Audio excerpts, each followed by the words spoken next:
Euh, Bonsoir, bonjour, bonjour. Il est 1h40, je crois, et j'ai juste une idée farfelue avec mon pote. Je me suis dit pourquoi pas créer une chaîne YouTube et parler, bon, de ma route vers le succès. C'est pas exceptionnel, c'est comme tous les autres jeunes. Tout le monde veut aussi réussir à 19 ans, tout le monde veut s'innover. Bon, j'ai décidé de faire une chaîne YouTube. Je sais même pas combien de personnes vont voir ça. J'espère que vous allez être content et quoi. Vous allez vous sentir dans votre peau, peut-être dans la peau, je sais même pas quoi dire. En tout cas, le plus important, je pense, c'est l'idée en général. Je veux parler de mindset. Je veux parler en fait parce que j'ai 19 ans et j'ai déjà vieilli. Je suis passé par beaucoup d'étapes, plusieurs étapes, et j'ai la chance d'avoir cet âge. Plusieurs personnes sont mortes. Dans ma jeunesse, il y a 2 ans ou 6 mois, j'étais un peu plus, prenais plus de risques.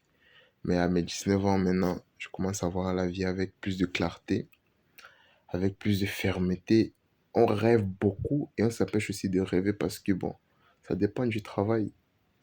J'ai récemment mis un système en place qui m'empêche de rêver parce que je me dis que c'est pas bon de rêver excessivement aussi.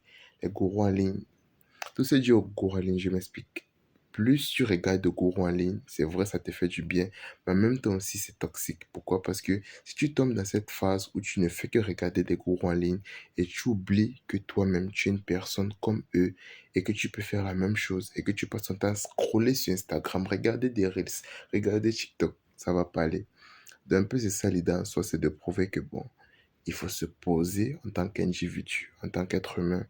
Ne pas être de vouloir devenir une pâle photocopie, genre, je sais pas, de n'importe quel influenceur que vous voulez, peut-être en tête, ou Eman Gazi, n'importe quel dans le monde francophone, non, Yumi Denzel, non.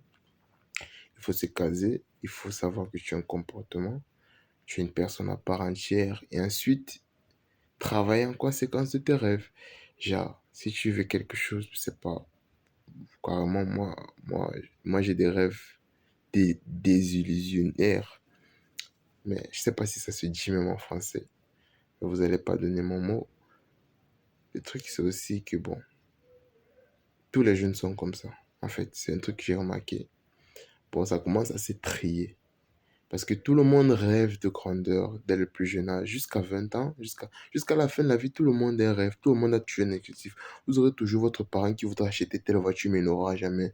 Vous aurez toujours une tante ou peut-être quelqu'un que vous connaissez qui veut obtenir tel terrain dans tel endroit, mais il ne l'aura jamais parce qu'il n'a jamais essayé. C'est toujours comme ça. La vie filtre. La vie filtre, le travail filtre, la persévérance filtre.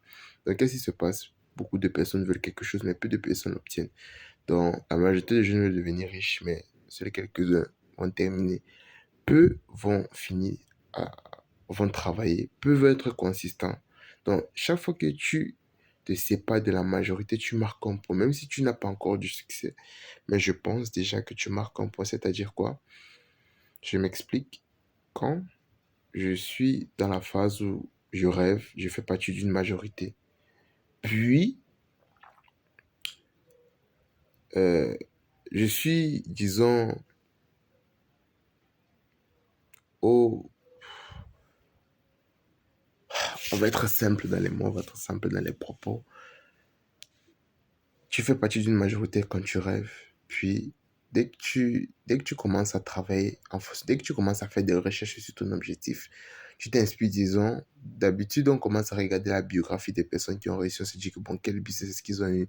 Est-ce qu'il y a un business forcément qui fait réussir? Tu vois, tu entres dans cette case où tu te dis qu'il faut un secret pour réussir. Et là, tu commences à potentiellement, soit tu te formes, soit tu cherches du contenu gratuit. Comme tous les autres, en fait. Ne pensez pas que vous êtes exceptionnel. Moi non plus, je me dis, bon, je suis comme les autres, je suis comme les autres. Je suis comme les autres, sauf que, bah, le plus tu charbonnes, le plus tu te différencies de certaines personnes. La personne qui est consistante est différente de la personne qui travaille énormément après, il se décourage. La personne qui est consistant et qui fournit les bonnes actions est différente de celle qui est juste consistant. Celle qui est consistant et qui, en plus de ça, est pas... J'ai remarqué que je regarde pas la caméra depuis tout à l'heure, mais forcément, faut que je vous regarde. J'espère que vous comprenez ce que je dis et que vous trouvez un minimum de sens. Parce que c'est ça le but, en fait, c'est de parler des situations, de narrer des situations qui sont habituelles, des situations qui sont quotidiennes. Dans, en fait, la motivation, la discipline, être consistant, être travailler de façon pérenne. Moi, je pense que ce que je recherche là maintenant, c'est fondamentalement l'argent. En fait, on veut tous être un homme de haute valeur ou être un homme à succès, mais c'est d'abord l'argent qu'on recherche. Donc, je pense que cette première vidéo parle un peu de tout. Vraiment, je suis sûr que ça sera terrible. On va commencer avec ça. Je m'en fiche éperdument de ce qui va potentiellement arriver, à part le fait que je vais être là pour ma communauté, essayer de converser avec les gens. Sentez-vous libre de ce que vous voulez dire dans les commentaires. Sentez-vous libre de vous exprimer, de parler, de me poser des questions. Bon, c'est un peu ça, ça fait 6 minutes 30. Et ça, c'est ma première vidéo YouTube. C'est pas parfait, mais bon, on se bat. C'est un peu ça. Ciao.